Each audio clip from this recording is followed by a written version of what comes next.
Boom. Okay, there we go. Want to know how to read tarot cards for yourself? We are checking in with some tarot tips and a collective tarot read for the global tribe. So let's have some fun. So have your tarot cards ready. Have them ready. Have them out and have them ready to pull your personal card of the day. For those of you who are just getting to know us, I'm Heather. And I'm David. From Zen Rose Garden. .com, home of Zen Ed Academy. We built Zen Rose Garden in 2008 to help people through some of the hardest traumas and emotional upsets of life. So we are locked and loaded to help you guys connect for yourself. And we're going to bring you some feel good and support the way we can today. We got you. We do have a quick offer at the end for those of you who want more, as well as some free stuff, just to say thank you for hanging out with us. So stick around for that. In the meantime, guys, go ahead and shuffle your cards, pull your card, and drop what you got in the comments. Drop it in the comments. You know, I talk about spiritual self-reliance a lot daily, and that's our job as teachers, to help you have the most clarity and joy, because we need our joy, right? No matter what life throws at you. But first, I want us all to take a good deep breath through your nose. Let it go. Just feel into your body for just a second and be right here before we start. Yep. So be thinking about what your personal card of the day means to you as we give you guys a quick tarot tip. And I'm thinking, what should we tell you guys today? One thing I find people, our students, people in general, people that study tarot, one thing like our students tend to get overwhelmed with or caught up in, overwhelmed in are the symbols. Like, what are these mysterious symbols of the tarot? Right. So I'm going to break down 3 types of symbols you're going to find in the tarot, and so you can kind of understand what it means. Okay, so we have universal symbols that mean something kind of globally. It's like we've kind of agreed with what these symbols mean. Like here, as an angel, we kind of all have a certain idea of what an angel means. That may not necessarily be what the tarot itself, that card means with this specific angel, but we have this universal understanding of symbols of angels and suns and fairies that we can bring to the card, that we sort of all accept as a world, right? So without even knowing the specific symbols of the tarot, you can bring to the cards your library of universal symbols. Like a flag means something, a stop sign means something, whatever you see in the card is universally accepted. You can start with that. And then the second type of categories are personal symbols. And these are symbols like, what is that? What does an angel mean to you? Well, it might mean something different to you than it means to someone else who doesn't know about angels. And that can change a universal symbol to you personally. So it's like your personal encyclopedia of symbols that you have since birth developed. Right. So cups or rainbows might mean one thing to one person, but it might have a personal significance to you. Like a rainbow might mean, a rainbow reminds me of my grandma or leprechauns or something like that. So you've got universal symbols and you've got personal symbols. Then you come to the fixed symbols of the tarot. And there are some fixed symbols that these are the ones that people tend to get overwhelmed with. But you can approach the tarot from the outside in with just your knowledge of universal symbols like angels and stars and what everybody kind of accepts them as. Rainbows and purple leprechauns and blue moons. In your personal library of personal symbols, you can bring into the tarot. And those are going to work as you learn the individual fixed symbols of the tarot. So for instance, start with what you know, then work into the deeper training. So the fixed symbols of the tarot, like one of them you might see is the wand that the magician is holding up. And the way he's holding it up is a certain, and the infinity sign over his head. Those are certain symbols in the tarot that we call fixed symbols. So the fixed symbols they mean a certain thing and they always mean that certain thing. But you can look at this symbol, this infinity sign, from the aspect of universally, what does this mean? And then what does it mean to me personally? And what it means in the tarot as a fixed symbol is that traditional information that you learn as you go. So those are the 3 ways that we approach symbols in the tarot. So they don't have to be intimidating and overwhelming if you just start from universal to what do they mean to you personally to what is the fixed meaning of the symbol. And you can have literally 3 different symbol meanings in your library of what the tarot means. And what happens is as you do a reading, all of those kind of melt together in your mind and become something for that reading specifically. So you've got the universal symbol, like the infinity sign, for example. The infinity sign has a universal meaning that is kind of commonly agreed upon.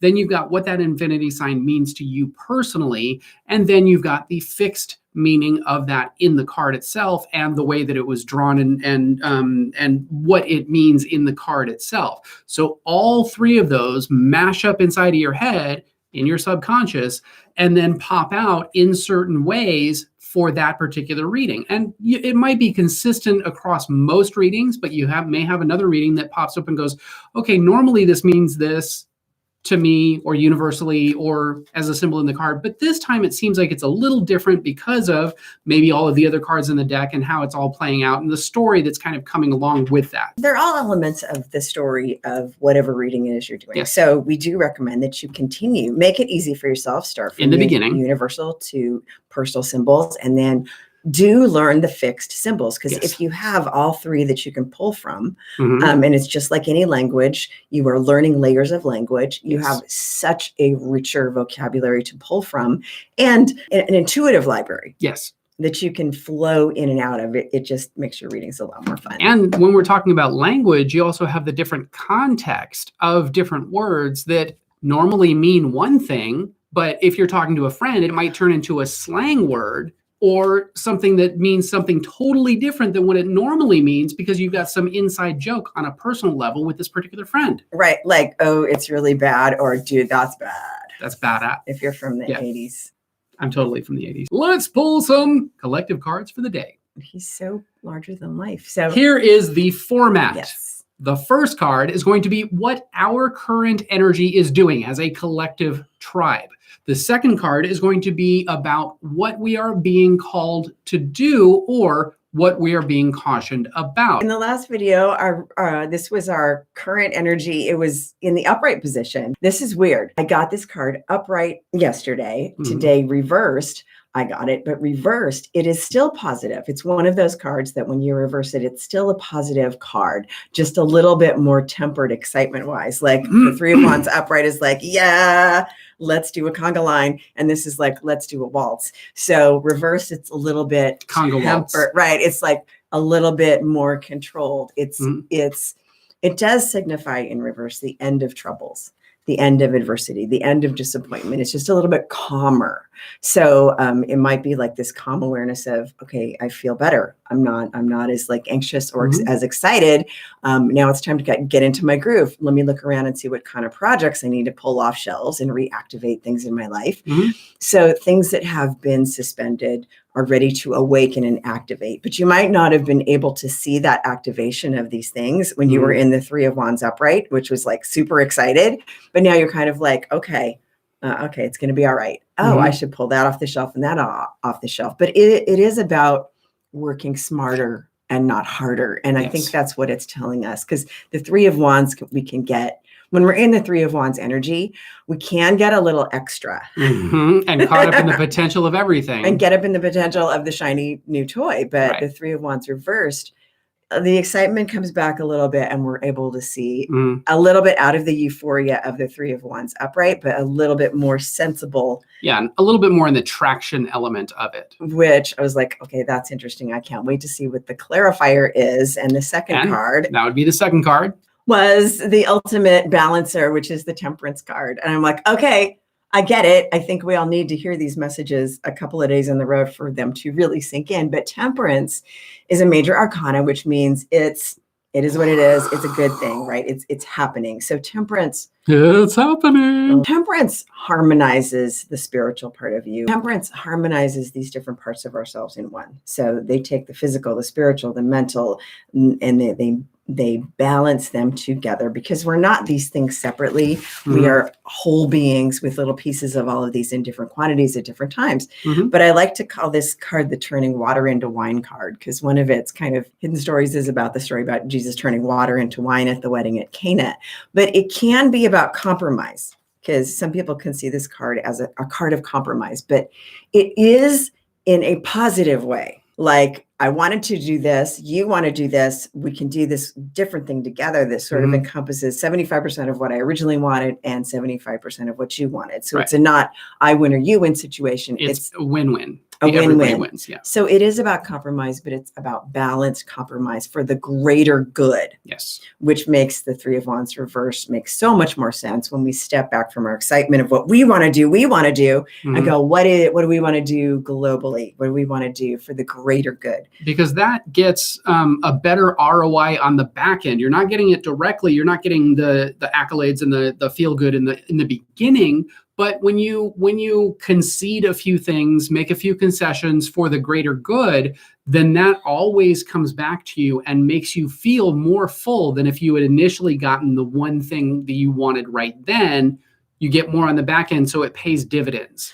So what I think this is really, for all you money people out there, what I think this is really calling us to do is it's really here telling us to continue the work of mastering ourselves, to balance the inner flow of that spiritual alchemy, to create balance in the world of opposites, of extremes, and the pressures that we feel. Everywhere we go, there's going to be pressure, but can we balance the extremes of pressures that we go through? But we can balance this by creating moderation and balance as we evolve. And when we do things in extremes, right? Like the Three of Wands upright, which can be extreme. When we get lost in the passion, it can be extra. But when we do things in extreme, we kind of lose our ability to see all the data points, the little data points that we might miss along the way that we really need to grow. So we can have that true moderation between abstinence, which is an extreme, I'm never eating sugar again, or indulgence, I'm eating all the sugar. And in the middle, when you find that balance, there's your true power, because now you have the power of choice, not the power of addiction. The power of balance. And that's funny because in our group today, we actually had a conversation about balance as opposed to extremism. So you've got two different extreme things where you've got all this or none of this. That's not where the real power is. The real power is in that balance, in that middle line. So I think it's perfect that it was synchronistically brought up in the group after that had already happened. So it was pretty wild. Well, I pulled these this morning and didn't show them to David until we got on the live, where it's the middle path. It's the brahmacharya that you hear about. That true power is in the middle path, so that you have the choice to look at both sides equally instead without of getting caught up in either one. Well, I think we're doing that a lot, right? In the you see it a lot in the news media right now, where it's this extreme conspiracy theory to this way and this extreme, on the other conspiracy theory. So I read a really interesting article on psychology about why people do what they do. Like, why are people out there doing crazy things and being super rebellious? And one of them is that when we rebel against, when there's something extreme that happens like this, one of the ways that we feel in control is to totally rebel against what people are telling us to do. So in an out of control situation, it's a quirk of the human mind to want to just rebel and go out and just, take chances and fuck that. I'm not going to do that. Sorry. So that's sort of something that which is why you get the pushback, because people need to feel like they're in control in some part of their mind. And if they're not in control in the reality, doing this pushback gives them some semblance of mental control inside. But it also causes you to lose perspective, and it causes you to lose your ability to see this end and that end. Because if you're sitting in the middle, you can be like, okay, where's the truth and where is the reality? The reality is we don't know yet. If you have not already dropped it, pull a card, drop it now. If you don't have a deck, pull one out of the imaginary tarot deck in your head, think fast, and drop it like it's hot in the comments. Let's see. We got Nima already says she got the Temperance card, so we already went over that one. Victoria says, my cards always pop out of the deck. They literally jumped out at the same time. King of Cups and Wheel of Fortune. Oh my goodness. So Victoria, let us know what your read is on that.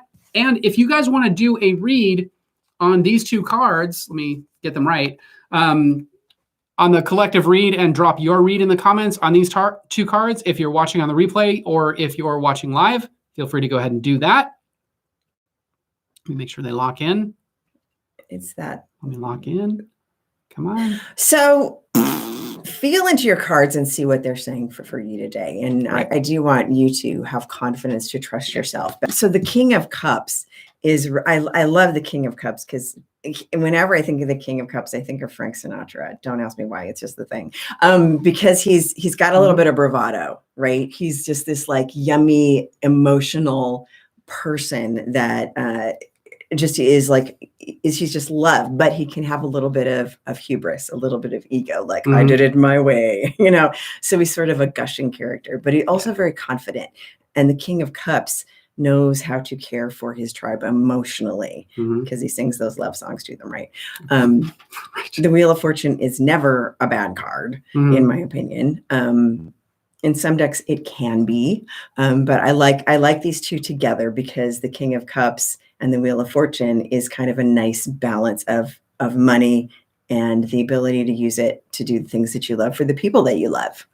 So I think that's kind of a nice calming combination. And Cheryl says wands plus Leo energy equals extra. Yep, yeah, definitely. It's the wands are the fire. Right. And then Cheryl says 9 of Pentacles, feeling saucy, loving the snail. The snail. I don't know that I understand that one. Oh, so Victoria says I feel the same way. Good. Yeah, I'm glad. It's just, I like it. It's just that there's nothing negative I can say about what I feel about that. It just feels very taken care of and nurtured. You know, it's kind of like a big hug. Yeah, it could be someone that's nurturing you. That's the King of Cups, like a father, husband, energy, protector. Or it could be you, your masculine side, that King of Cups, just embracing your family with love and protection and abundance. There's a snail at her feet. Oh, yeah. The 9 of Pentacles. Oh, yeah. Okay. Okay. The 9 of Pentacles is in the weight deck is this beautiful woman who's very bougie, and I love her. And she's like there with all of her things with her pentacles, and it's just everything is growing. And then the snail at her foot. I think the 9 of Pentacles, Sherry. To me, the 9 of Pentacles is about the bouginess of yourself. It's like you enjoy the things that you've created. And that lemonade. And it's probably about you making all of that booze that you make from dandelions and stuff. But it really, the 9 of Pentacles is this woman who really has the ability to make things out of the earth, because the Pentacles is about creating things from the earth for your abundance and your benefit and your survival. So to me, that card sort of speaks to me of you in general, because that kind of is you going out and making your moonshine and stuff. So. There is a snail in the card on the bottom. I love it. Anyway, and Victoria says, I am the biggest nurturer. Well, there you go. There you go. Yeah, it's probably about you. You are the King of Cups. You're just like taking care of my people. Yep.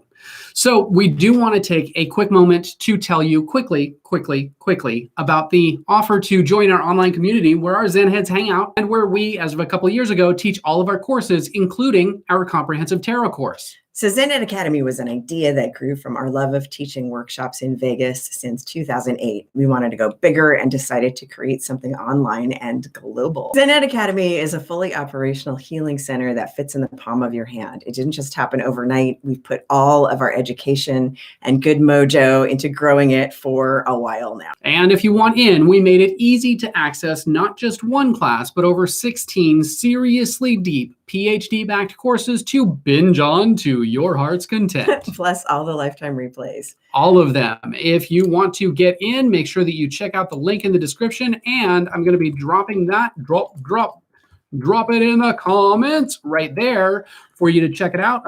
And my Wheel of Fortune has a big, pretty python wrapped around it. I love that. Interesting. And the funny thing about that, Victoria, is that she also says, I'm very creative about how I build my relationships. My heart is the size of the moon. So there you go. That can be a little bit of that kind of hug from the snake.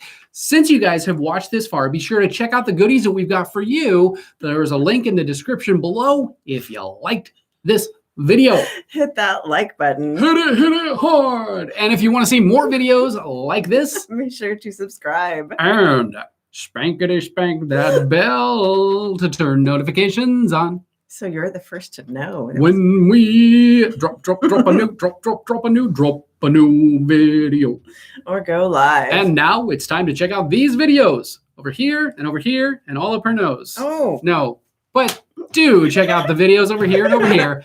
Thank you guys for watching, and we'll see you in the next video. He just got spanked. Did you see that? I spanked you on camera. Like the bell. I did. Be sure to spank the bell. You tried to stick your finger up my nose, and that is not happening. Thanks, guys. We'll see you in the next video.